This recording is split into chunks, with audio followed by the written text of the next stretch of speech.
When we get to Worlds Friday, and when we get into the game against Dignitas, I think we've all been waiting so long for this moment. I mean, realistically, we've been waiting since the previous Worlds to play again, because this is all of these players' focus. So we play Dignitas in the first quarterfinal.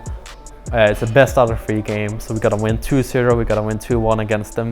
Then we're gonna be playing the second seed coming out of the placement, or rival, which is the first seed going into the World Championship. Chances are we're probably playing rival.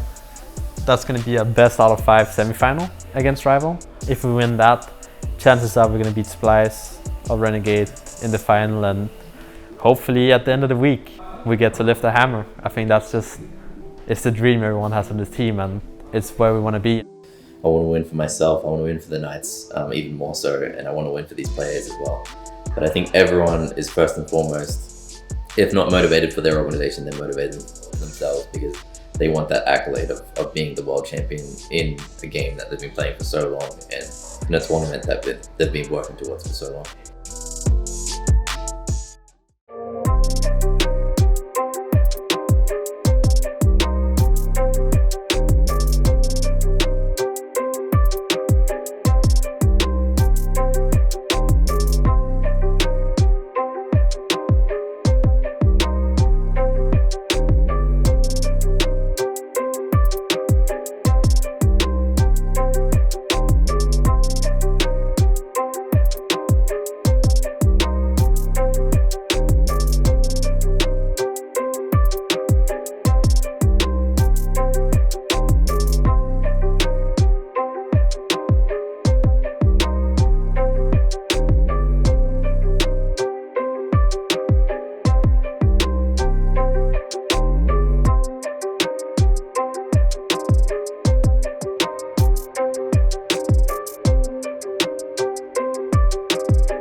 Going into the last week of SPL, we had Splice and Renegades, 2 very, very top teams. We're already qualified for Worlds, so results weren't everything. To me, I wanted to win, wanted the best seeding possible. I think second seed was up for grabs, and that'd be a great accolade, I think. But at the same time, we didn't think we were in a position to really take those sets. We've obviously, hit that end of honeymoon phase period, start to struggle a little bit, and had to find our new identity coming into Worlds and those SPL games. So in the end, we kind of just kept experimenting. Even the day before, we were experimenting strategies for Worlds, not for the Splice and Renegades games. So our focus was there instead of in the SPL. But regardless, we tried our best on the day. Put out some decent results despite the losses, but nothing we're unhappy with. Splice won the turn cost, they got to choose first pick in the first game, then we traded games evenly, and then in the 5th game they were first pick as well. We tried a strategy in the first game where we kind of left a lot of really good guards open from the second pick side, so we just target banned them a bit more. And it almost worked out. Game 1 was actually really close, but we kind of made a bad call at Fire Giant where we threw, our Titan was slow, but we could have gotten the Fire Giant and we could have defended, and I think we actually could have won that. It was unfortunate we lost that first game, because that definitely led to us not believing in that drafting strategy, which in hindsight is the right way to draft, and I think we really screwed ourselves over in game 3 and game 5 against Splice with the way we picked and played our guards. We just constantly let them have the option to counter pickers, even though we're the second pick side, which is where you actually counter pick, but our draft was just not good enough. But I think the Splice games were good. I think we proved we can play up against probably the best team right now. If not rival, if not Dignitas, it has to be Splice. That's the best team right now, right? So overall, it was back and forward, right? We traded games. They won the first game, we came back the second game, they won the third game, we won the fourth game, and then we couldn't pull the longer straw in the 5th game, which was kind of unlucky, but it's a really good set. And I think for the first time after a loss, it actually didn't feel that bad, because we're like, it doesn't matter too much. Like winning matters, right? But for us, we just used literally last week of SPL, we just used it as a learning experience because, as I said before, whether you get second seed, whether you get fifth seed, as long as you're directly qualified to the World Championships, it really doesn't matter who you get to play in the quarterfinals, because if you can't beat every team at the World Championships, what's the point, right? So we just used it as a learning experience. I think we learned a lot about ourselves as a team and how we react under pressure. And at the end of the day, like playing best out of 5 like that is not bad at all.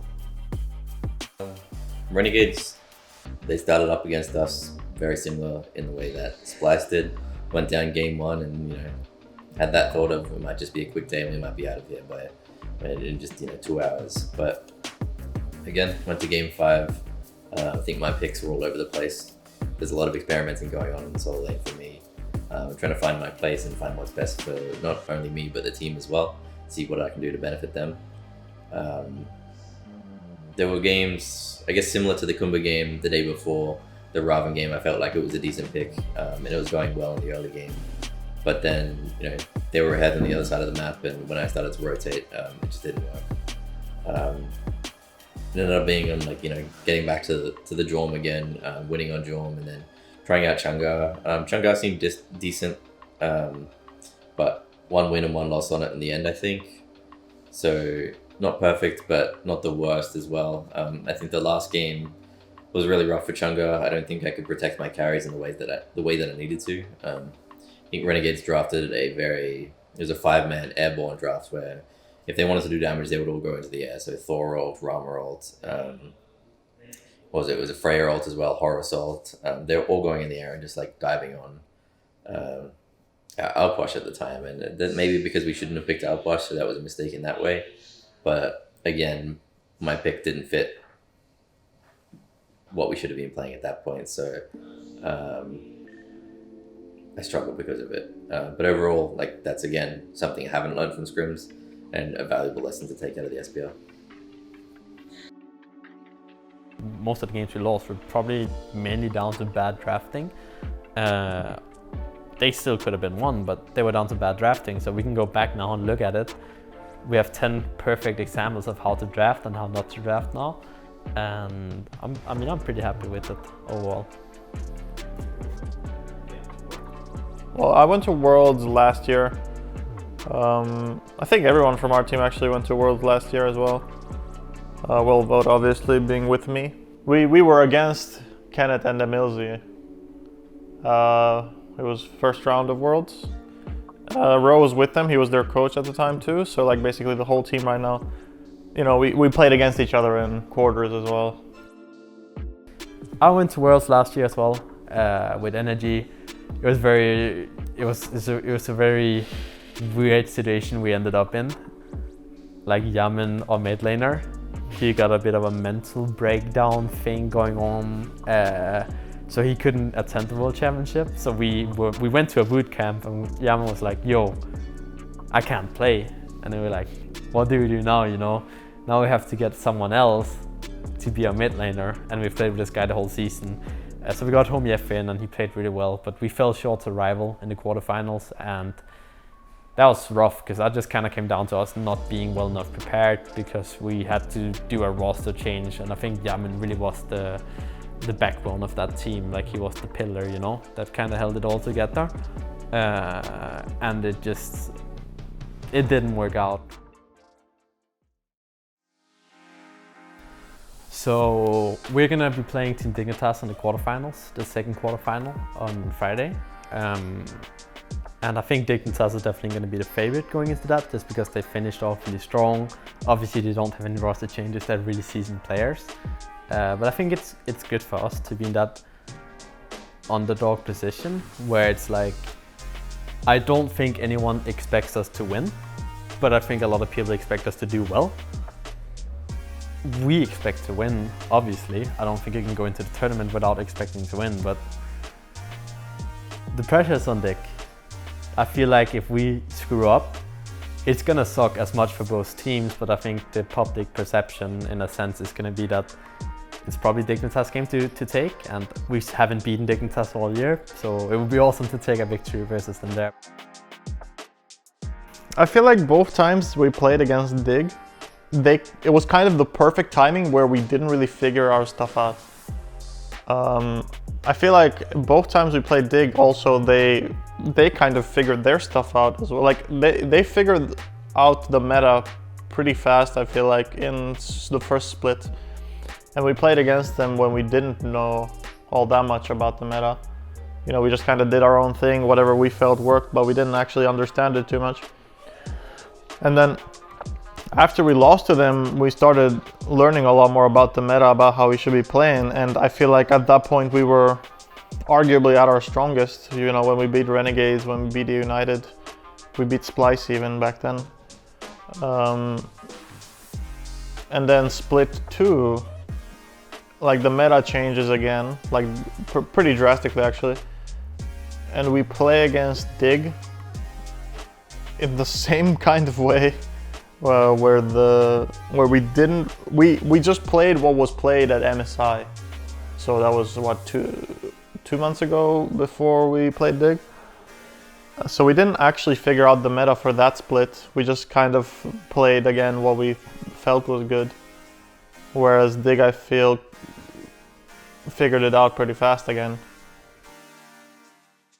At the end of the day, if we play our hearts out, if we play our best, we still get beaten, then there's nothing but kudos to Dignitas, because they're a really great team. And if we beat Dig, I think we're gonna make it to the final. I think if Dignitas is gonna beat us, chances are that they're probably gonna win the World Championship.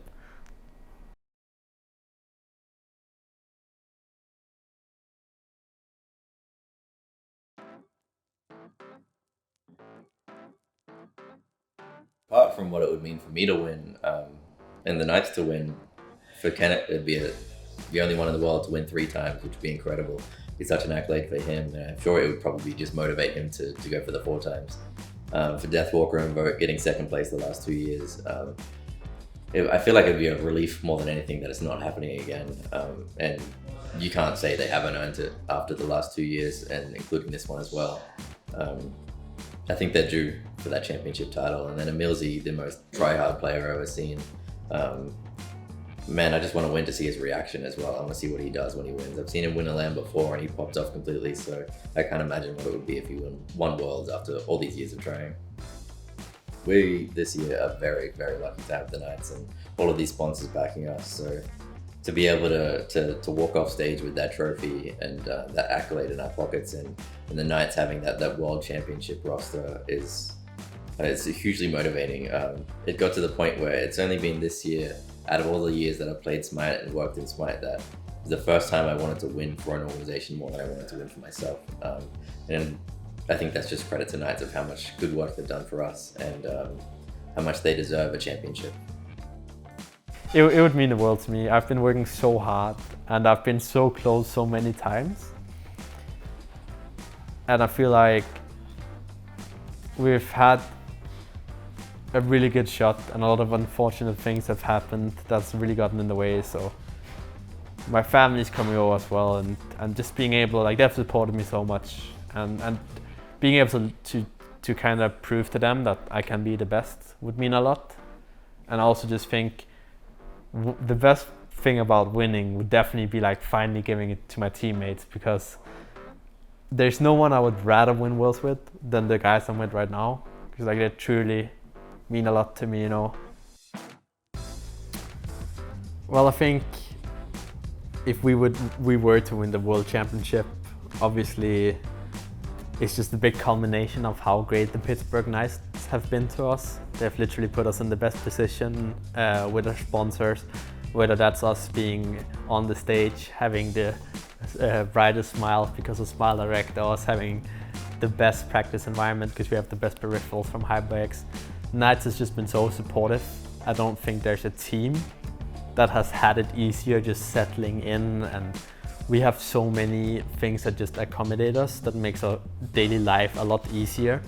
And it's just such a gift to have Knights as our org, and being able to give the win to the Knights as well after them just literally giving us all we could ever ask for and a lot more would mean the world. And I mean, I guess for Knights, it would be awesome, right? It would be like the first really big win for the organization. I think the organization has put a lot of trust in us, creating this whole storyline of Virtue as well. So yeah, I mean, giving Pittsburgh Knights their first major title after all they've done for us, I think that means the world to both the players and the Pittsburgh Knights. On top of just the crowd, having your parents there when you win, I think that's gonna be the key point for me. But also, I mean, after losing twice in a row and then you win the third one, maybe third time really is the charm. I want to win for myself, I want to win for the Knights even more so, and I want to win for these players as well. But I think everyone is first and foremost, if not motivated for their organization, they're motivated for themselves, because they want that accolade of being the world champion in a game that they've been playing for so long and in a tournament that they've been working towards for so long.